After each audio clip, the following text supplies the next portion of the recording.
श्री वल्लभाधीश की जय। नवधा भक्ति एक।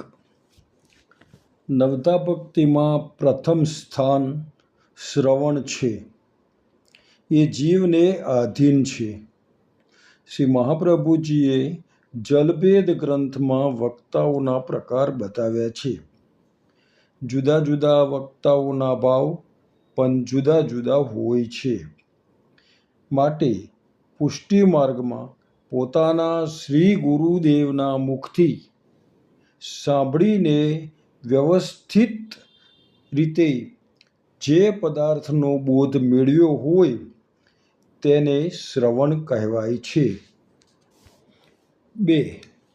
નવધા ભક્તિમાં બીજું સ્થાન મનન છે. એ પણ જીવને આધીન છે. શ્રવણ કરેલા પદાર્થને વારંવાર વાગોળવો અને ચિત્તમાં સ્થિર કરવો તે ખરેખર મનન કહેવાય. 3. નવધા ભક્તિમાં ત્રીજું સ્થાન ચિંતન છે. એ પણ જીવને આધીન છે.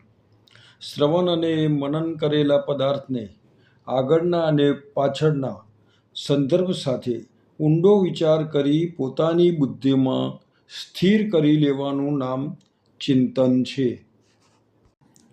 આમ શ્રવણ એ કર્ણનું કામ, મન એ ચિત્તનું કામ અને ચિંતન એ બુદ્ધિનું કામ છે જે જીવને આધીન છે. શ્રી વલ્લભાધીશ કી જય. 4. નવધા ભક્તિમાં ચોથું સ્થાન પાદ સેવન છે. જેના બે ભેદ છે.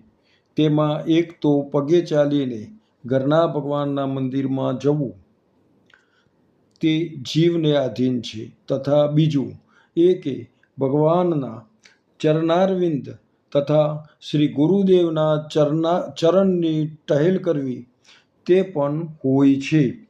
તે પ્રભુને આધીન છે. એ પગનું કામ છે.